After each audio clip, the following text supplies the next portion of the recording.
Hello everyone, my name is Rachel. Welcome back to my channel, and welcome to a new recent reads video. I will be talking about the last 10 books that I have read recently. I can't believe I'm already filming another one of these videos. It feels like I just filmed another recent reads video, but I also haven't posted in a couple of weeks at this point, I think, so oops.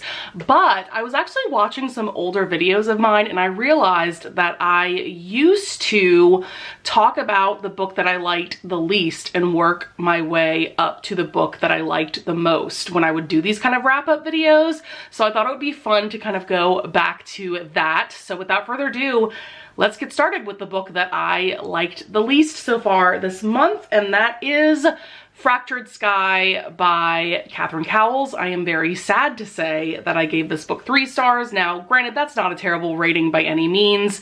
That means that this was just pretty middle of the road for me, but this is the lowest rating I have ever given a Catherine Cowles book, and I have at this point read 2 of her series. I read her, like Beautifully series, like all of the titles started with the word beautifully, and then I have read now the entirety of the Tattered and Torn series. Now, I was so excited going into this book because this is the 5th and final book in the series, and we were finally getting Shiloh's romance with Ramsey, who is a character that we really get to know in the previous book in the series, that was Shattered Sea, whereas Shiloh is a character we have been following since the very first book of the series. This is also a series that I really wanted to end on a high note for me because I gave the first book, Tattered Stars, 5 stars, and then the other 3 books in the series I gave 4 stars, so I was hoping that this would be another 5 stars for that reason too. And I will say, the first half, I was totally ready to give this 5 stars. I loved seeing 2 people who have gone through so much in their lives falling for each other. With Ramsey, he was basically accused of harming someone in his life, and so he spent a good bit of time in jail, but he was exonerated. And then Shiloh, we see in book 1, she was kidnapped by this crazy man, and actually the heroine from book 1 ended up saving her life, actually. But so yeah, they both have been through so much, and so we see the 2 of them fall for each other while working together on Ramsey's like horse rescue. But then in the second half, this book just got so ridiculous and over the top because Shiloh was going through it. Like, Catherine, what do you have against Shiloh? Like, the woman has been through more than enough in her life, and in I would say the second half of this book alone, she gets assaulted numerous times and almost murdered twice. Like, what was the point of all of that? It had gotten to a point for me, and I do not say this lightly, it almost felt like torture porn. Like, it was just way too much happening to this poor woman. I just don't understand why Catherine Cowles wrote this book the way that she did. I do not think that we needed all of that pain and all of that torture to make this story impactful, you know? So as I was, you know, reading the second half, my rating just kept getting lower and lower. Unfortunately, I had settled on a 4 star around like the 80% mark, and then by the time we were done, I settled on a 3 star, and yeah, I'm very disappointed in this book. I'm very disappointed in how it was written because, like I said, it was set up so well. There were a lot of amazing side characters in this as well, because there's 2 young boys that come to work on the horse rescue with Ramsey. And yeah, like the story could have been so incredible, but for me, it just fell incredibly short. So yeah, that makes me sad. Let's go ahead and move on to The Duke Starts a Scandal by Sophie Jordan. This is her latest release and the latest book in, I think it's called the Duke Hunt series. So as you can tell, this is a historical romance. This cover might just be the best cover for a historical romance of 2023. Oh my god, this cover is everything. I have never ever seen a clinch cover like this before, and I don't know if we'll ever see a clinch cover like this ever again, but it is absolutely spectacular and beautiful. But this is about Lucien and Susanna, and the premise of this just sounded so good because Lucien is a duke and Susanna is his housekeeper. I love those types of class difference historical romances. I eat that shit up. You know, obviously there's gonna be a lot of angst in this romance because a duke can't possibly marry his housekeeper, right? Like that would just be too scandalous. And so over the course of this novel, Lucien is hosting a house party to potentially meet the woman that he is going to marry. Meanwhile, he can't help but fall more and more in love with Susanna. So I ended up giving this 3.5 stars. It was a pretty middle of the road book for me. I don't think I've ever given any books I've read by Sophie Jordan 5 stars. Like, they're definitely not top tier romances for me.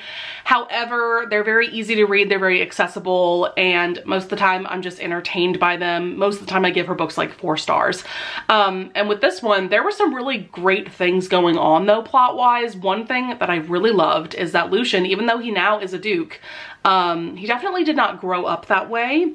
He was very impoverished, and his mother ended up passing away when he was like 17, and he's trying to take care of, I believe, 2 younger sisters.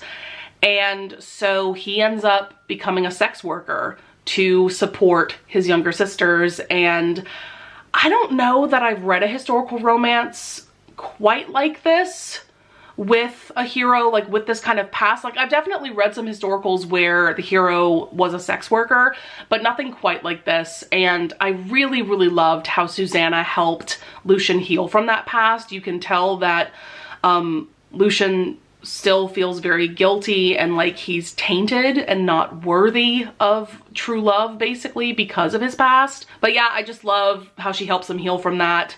And there were definitely some points in this book that I was like super, super invested in their romance and in the story. And then there were other parts where I was kind of bored. So that's why I ended up giving this 3.5 stars. Next up, we have We Could Be So Good by Cat Sebastian. This is a book that I gave 4 stars, but kind of bordering on 3.5 stars. So that's why I'm talking about it next. This is a book that came highly recommended from someone specifically on Bookstagram.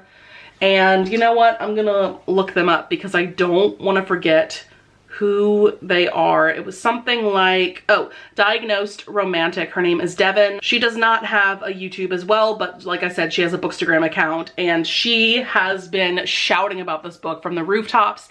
I'm someone who's been a huge fan of Cat Sebastian for years. Let me think. I think the first book that I read from her was from her Sedgwick series, which is one of her like Regency historical romance series. This is a very different book because this is a historical romance, but it takes place in the late 1950s in New York. Pretty much all of her other books take place in like the Regency era in London, right? So very, very different vibes for sure. But this one follows Andy and Nick. They both work at this newspaper called The Chronicle. Andy is actually the son of the boss, the person who runs the newspaper, and then Nick is a reporter as well. So this is just a super, super sweet and cozy friends to lovers MM romance.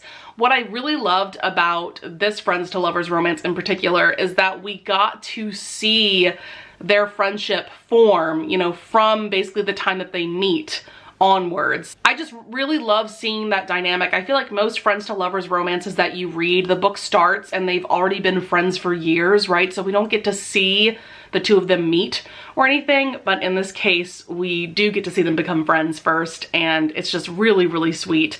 I also want to mention that this is a great romance to pick up if you prefer lower heat romances or even clean romances. There are some steamy scenes in this, but the language is pretty vague. It's not very explicit. This is another book kind of like The Duke Starts a Scandal, where there were parts that I was super, super invested, and there were other parts where I found myself getting a bit bored, just because this is more of just a character-driven, cozier story, so there's not too much going on plot-wise. It's really just these two being really sweet and adorable with each other. Plus, I really enjoyed the late 1950s vibe, and I really enjoyed how Cat Sebastian explored topics such as LGBTQ plus literature of the time, mainly how any queer romances that you would find during this time, they never ended in a happily ever after. One of the characters usually passed away or ended up in a lunatic asylum. And that's actually something that I found out about reading Last Night at the Telegraph Club by Melinda Lowe. Is that the right title? But that's a YA historical fiction that explores the same topic. And so I just really appreciated how Cat Sebastian wrote about those topics. I always appreciate it when an author is writing a historical romance and really cares about the historical context within the story that they're writing.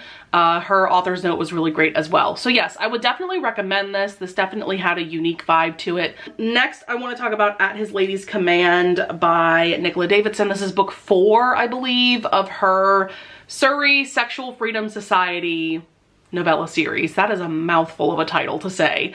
But this is a, I think, Regency era historical romance novella series that centers around this group of friends who get together and they just discuss all things sex and love, and they fall in love along the way. So this is about Portia, who runs the society, and then Randall, who has been her bodyguard for years. So we love a bodyguard romance. And what makes this even better is that Portia is a dominant heroine and Randall is a submissive hero. Like, when have you ever read a bodyguard romance where the heroine was the dominant one? I mean, come on. That alone makes this story super unique. There was also a lot of angst going on in this because Portia is definitely a spinster at this point. I think she's in her late 30s, but her family is still pressuring her to get married to someone within the ton, so Randall definitely does not fit that description. But they can't help but fall for each other and have some fun times with each other along the way. Really enjoyed this. I definitely thought I was going to love this more. It's not quite my favorite novella in the series, but I did really like this for what it was. Now for something quite a bit different. This is Hot for Teacher by Mother of Bulls, I think is the author. This is a Dramini fan fiction, so a Draco and Hermione fan fiction. This one has quite a different vibe from any Dramini fiction that I've ever read or any Dramini fiction that I've ever researched, because this one definitely has a lighter rom-com feel to it. This also features a single dad, Draco, which love that. But basically we see that his son Scorpius is like 13 years old. He goes to Hogwarts now, and he has fallen in love with his Defense Against the Dark Arts teacher, who happens to be Hermione. And so Draco has to come in for a parent-teacher conference about Scorpius, and so Hermione and Draco reunite through that. And pretty immediately, Draco asks Hermione out on a date, and things go on from there. What I really loved about this fanfiction is that while it absolutely does focus on Draco and Hermione's relationship, we also get to see other characters fall in love and have romances. That was really adorable to see. Like I said, this has a lighter feel to it, definitely more of a rom-com. I also loved the relationship between Scorpius and Draco. The author wrote in this fanfiction at some point, there was some author's note where they mentioned that they really wanted the Draco-Scorpius relationship to be something like Lorelai and Rory from Gilmore Girls, and I think that this author nailed that. I loved their relationship. It was definitely more like friends than father-son. That was super fun. And yeah, this was just really delightful. Nothing that blew me away. It's not one of my top favorite Dramini fanfictions, but like I said, it's something quite a bit different from what I've read of Dramini. So if you're also looking for something different, definitely check this fanfiction out. There is also an audiobook for this on Spotify. All right, next I have a 4.5 star read. This is Sleepless at Midnight by Jackie D'Alessandro. This is an author and a series that I came across very randomly. I was scrolling through Hoopla and I found one of her covers for a completely different book, but it was just a stunning cover that I could not look away from it. And so I decided to research this author and see what books of hers that I might want to try out. So I decided to go with this series. I think it's called the Mayhem and Mayfair series. So this first book kind of centers around Frankenstein by Mary Shelley. So we have our main character, Sarah, and she forms this literary society with her sister Carolyn and a couple of her best friends. And so for their first book club pick, they decide to read Frankenstein by Mary Shelley, and they're very inspired by it. And so some really fun hijinks ensue from that. But then we also have Matthew. So this book centers around a house party. I love historical romances that center around a house party because there's a lot of forced proximity going on. But Matthew is having a house party because he is looking for the woman that he is going to marry. He is in a pretty bad financial situation, and so he basically needs to marry an heiress so that her dowry could cover his debts, because basically his father ran the estate into the ground. So Sarah ends up being her sister Carolyn's companion at this house party, and so that's how Matthew and Sarah end up meeting, and sparks fly, of course. But Sarah is definitely not an heiress. She does not have a dowry, so lots of angst ensues because Matthew knows that he could never marry her to help his financial situation. And I ended up really enjoying this. I gave this 4.5 stars. I really loved the connection that Matthew and Sarah had throughout. The angst was just like the perfect amount of angst, because I'm very wary of that with my romances. I really enjoy angst, but when it becomes too much, then I'm just not here for that, you know? Also, there were some really great steamy scenes, and quite a few of them involved a bathtub. And I'm just gonna leave it at that. And because I enjoyed this book so much, I decided to jump right into book 2, which is Confessions at Midnight. So this one is Carolyn's romance, and if you remember from when I was talking about Sleepless at Midnight, Carolyn is Sarah's sister, and so Carolyn is now a widow. She was married to her husband Edward for like 7 years. They actually had a very happy and healthy marriage, and then Edward unexpectedly passes away. So now she's been grieving over that loss and trying to live her life. Meanwhile, we have Daniel, our hero. He's definitely a rakish, roguish hero, but he has been pining for Carolyn for like 10 years, since like the moment that he met her, and he was actually planning on courting her himself, but then Edward, who was his friend, ended up proposing to Carolyn, and so he's been keeping his distance ever since. So now it's been 3 years since Edward has passed, and so Daniel really wants to be with Carolyn, but he's like in complete denial that he's been in love with this woman for years. He just wants to have a passionate affair with her. And so this book starts off with a really fun, scandalous masquerade ball scene. I love those scenes in historical romances. And so they eventually do start an affair. There's also some romantic suspense in this book as well. And I could not help but give this book 5 stars. Oh my God, this is one of those books that reminds me of why I love historical romances so much. Like, this is how you know that I adored a book, when my Goodreads review is just a super long checklist. Oh my God, this is so extra. I cannot with this. But I'll just name a few things off of this review. You can definitely check out my Goodreads from the link in my description below if you want to. What's really fun about this book is that book 1 was inspired by Frankenstein, and this book, the literary society that Carolyn, her sister, and her friends are involved in are reading this scandalous memoir that this woman, this anonymous woman, wrote, where she very explicitly writes about affairs that she has had with numerous men, and that was really fun. Also, Daniel and Carolyn's connection, oh my God, it was scorching. It was hot. And when I tell you that they embark on a passionate affair, I'm talking passion, okay? Passion. Whew, all the fire emojis. There was a steamy carriage scene. There was a steamy scene involving a mirror. There is the perfect dash of angst.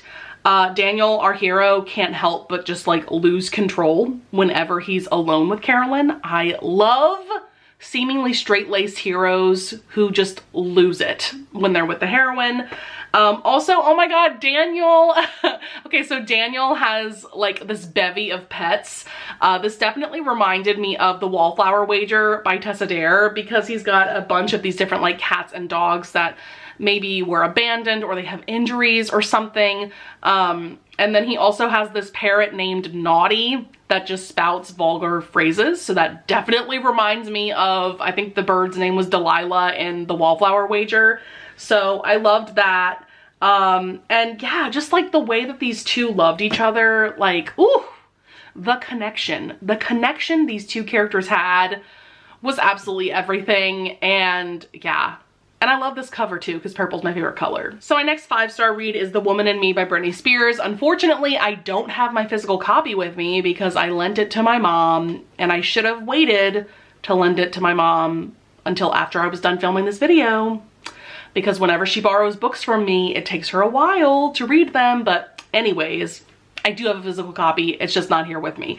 So this is Britney Spears' memoir. This is probably the most hyped book that is going to come out this year, and for very good reason. I think we've all been waiting to hear Britney's story from herself. She's been silenced for so long because of the conservatorship that she was in. And I absolutely adored this book. This was a very cathartic reading experience for me because I have been a huge fan of Britney Spears from the moment, and I tell you, the moment I heard Baby One More Time, and I can vividly remember I was like 8 years old sitting on the school bus on my way to school, and I heard that song for the first time, and from there I was hooked, and I've been a huge fan of hers since then. So yeah, this reading experience just meant so much to me because I've been such a huge fan of hers for so long. And wow, to say that Britney has been through so much is putting it very, very lightly. This book is very heavy at times, but I'm just so glad that she finally has had the opportunity to tell her story, you know, on her own terms. Could this book have been longer? Absolutely. I would have loved to have heard more about specifically like each of her albums. We really only got insight into a couple of her albums, so I would have definitely wanted to hear more about her music, but I can understand why she wanted to spend more of the book talking about like her family life and the conservatorship and the aftermath of the conservatorship. I totally understand why she wrote the book the way that she did, but I absolutely would have loved more content about her albums. Something that really struck me about this book is how much she talked about her love of music. And I'm someone who has based my whole life around music. I'm a singer, first and foremost, and I'm also a teacher of the arts. And so hearing her talk about her love of music, like it was so beautiful. Like it was just beautifully written. I'm sure she had a ghostwriter helping her out with this book, but I just thought that it was really, really well written, really well done. Another 5-star read I want to quickly mention is Wildfire by Lona Andrews. This is the 3rd book in their Hidden Legacy series, which is an urban fantasy romance series. This was a reread for me because I am preparing to finally jump into the 2nd trilogy. I have never read those books before, but I read the first 4 books of this series. There's 3 full novels and a novella. I read those books like a couple years ago, so I definitely needed to reread these because I had forgotten literally everything that happened in these first few books. So this was, of course, a 5-star read upon reread. I will say, I think it's a toss-up between, is book 1 my favorite or is book 2 my favorite? I'm not quite sure. But this one's definitely not my favorite installment just because of like, I don't know, the plot is not my favorite. But it's still a fantastic book. I mean, Rogan and Nevada's romance is truly top tier. And I love seeing the two of them just being so committed to each other in this 3rd book. Whereas in the 1st book, there was just a lot of sexual tension between the two of them, and then in the 2nd book they finally confessed their feelings and got together. So it was just really great to just see them together in this 3rd book. But yeah, a fantastic series, a fantastic cast of characters. All right, I have one more book left, and oh my god, this book took me out in the best way. This is Embers by Claire Kent. This is the 3rd book in her Kindled series. If you don't know anything about the series, it's post-apocalyptic. Basically, at the very beginning of the series, we see that an asteroid hit Earth, and so that completely messed up the entire ecosystem of the planet, and civilization as we knew it no longer existed. And so over the course of the series, we're seeing different groups of people just trying to survive in this new world. So this one might be the angstiest book yet in the series, which is saying a lot because all of the books are super, super angsty, and I think they're all age gap Yeah, they're all age gap romances, I think. So in this book we have Rachel, and around the time that the asteroid hit, she was in a relationship with this boy. What's his name? Dylan, I think. And so they've just been kind of living with his mom for about a year or so after impact, but then his mother passes away, and so they're kind of on their own. Meanwhile, Dylan is getting sicker and sicker from this like lung disease that's been going around because of what the asteroid did to the atmosphere of Earth. And so Cal, who is actually our hero of the story, he is Dylan's father. And so he comes into the story and takes Dylan and Rachel in, and so the three of them are all living together. Dylan ends up passing away in the very beginning of this book, and it's devastating. Like, how does Claire Kent, how is she able to get me so emotionally attached to characters within like 10 to 15 pages? I don't understand, but I was already crying after he passed away. Like, what is going on? So now this is a slow burn romance between Rachel and Cal, her dead boyfriend's father. Like, what? The ultimate angsty situation, right? And oh man, I loved this so much. I just get so invested in Claire Kent's romances. I just love Claire Kent's grumpy heroes, and I will say that Cal is definitely next level grumpy, just because he does some very frustrating things throughout this book, but there is an epic groveling situation going on towards the end. So for me, it was worth all of the frustration that I felt towards Cal. This was a beautiful romance. I cried several times, and I just can't wait to continue on with this series. This is just such a special and next level series. It's also oddly cozy, even though we're in this post-apocalyptic world and things are pretty dire, you know, but it also just feels cozy and comforting. And I feel like you'll only understand what I'm talking about if you check out this series. So cannot recommend these books highly enough. I have definitely been savoring this series because I don't want to run out of books. But yeah, this was just incredible. So that's going to be it for my recent reads video. I hope that you guys enjoyed this video and got some recommendations. I would love it if you would leave a like and subscribe, and I thank you so much in advance if you do. I would love it if you would leave a comment as well if you want to tell me about some books that you've been reading recently that you have really been enjoying. And with that being said, I'll see you guys in the next video. Bye!